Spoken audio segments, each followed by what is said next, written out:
Welcome to CNBC's Crypto World. I'm Mackenzie Sigalos. Bitcoin and Ether are in the green this morning after bouncing back from last week's sell-off. As of noon Eastern, Bitcoin rose nearly 2.5% and traded at $111,000.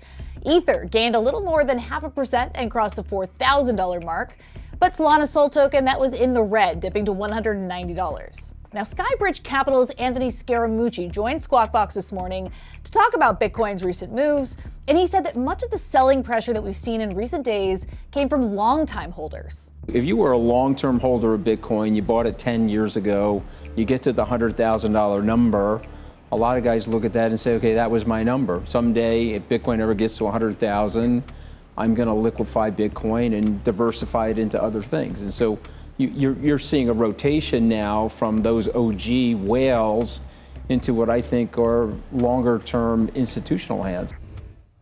Okay, let's talk about the top stories. Former New York governor and independent New York City mayoral candidate Andrew Cuomo unveiled a plan to advance the city as a crypto hub. Cuomo yesterday announced that he would establish a chief innovation officer position focused on emerging technologies. Now, as part of the plan, the role would work closely with a council made up of 3 advisory committees: AI, biotech, and then crypto.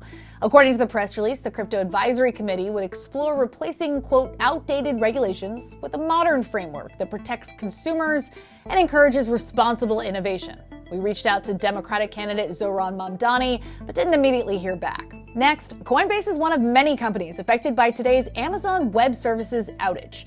The crypto exchange's support team took to X this morning, saying that they are aware that many users are unable to access the platform due to the outage and ensured that all funds are safe. Subsequent updates mentioned some services were recovering. However, some older asset transfer requests were still pending. Coinbase is just one of many major brands facing headaches after an Amazon data center in Virginia reported the outage around 3 a.m. Eastern Time. As of noon, shares of Coinbase were actually up 4.3% to start the week. All right, for our main story, crypto platform Gemini is launching a new credit card that earns up to 4.5% back in the form of the Solana Sol token. Now, this joins the company's other credit card offerings, which reward users with Bitcoin and XRP. I spoke with Gemini's Olivia Santorelli about the offerings and the company's global expansion. So Gemini is launching a new addition to its crypto credit cards. This new card is focused on Solana and will let customers earn up to 4% back in its native token called Sol, then stake those rewards automatically. Talk to me about this new product and why the Sol token was the choice for your next credit card offering. Hi. Yes, we're super excited to launch the Solana edition of the Gemini credit card today. It's a really fun new design that sort of plays into the Solana ecosystem colors.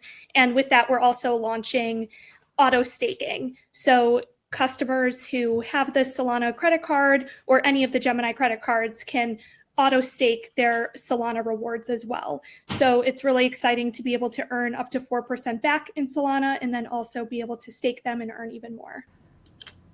What has user appetite been like for these crypto credit cards? You're not the only business expanding these credit offerings this year, and I'm curious what you're seeing from customers in terms of adoption. Yeah, adoption, customers have loved the credit card. And we hear about it a lot on social. Customers are sharing their rewards that they've been earning over time. They've been referring their friends to the product. So we see a huge positive response to the credit card. And customers give us a lot of feedback on social. So we love being able to follow up and show them how we're delivering on product features and updates to the product to support them. So really great positive response so far. We launched the card about 3 years ago, and we're putting a lot of time now into these new card designs and working directly with some of the token communities like the Solana team. Can you elaborate on what you're hearing from customers and what changes you're making? Yeah, so we launched a referral offer, so you can earn $50 back every time you refer a friend, and they're approved. So that's one that customers really love. We also are updating a lot of our card dashboard details, and we recently launched merchant rewards. So with select merchants, you can actually be earning up to 10% back on your crypto and on your purchases, which is, of course, even better than the 4% back that you can earn on gas. So a lot of exciting features that we've been developing, and specifically, with this card, the auto staking as well.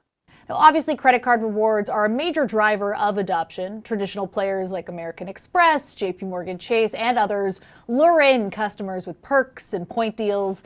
How do you compete with those, especially for customers who may be newer to crypto? Yeah, this card I think is really perfect for customers who are new to crypto.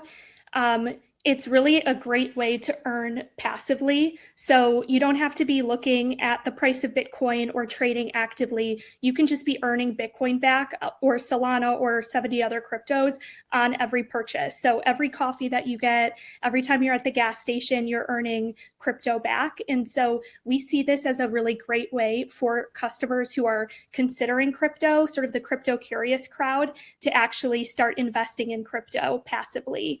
And so we've seen a ton of support from customers who are just getting into the ecosystem. And our card has no annual fee, no foreign transaction fees. You don't have to have a membership fee. So we really see our product as differentiated in that way. Now, pivoting to some other news from Gemini, earlier this month you announced an expansion into Australia, including direct trading and a new lead for the region. Why was that the next stop for you, and what's the Australian market like for crypto? Yeah, we're super excited about our Australia expansion, and we have a growing team in the region. So really see this as a natural next step in our expansion efforts, along with some countries in Europe as well. Okay, that's all for Crypto World today.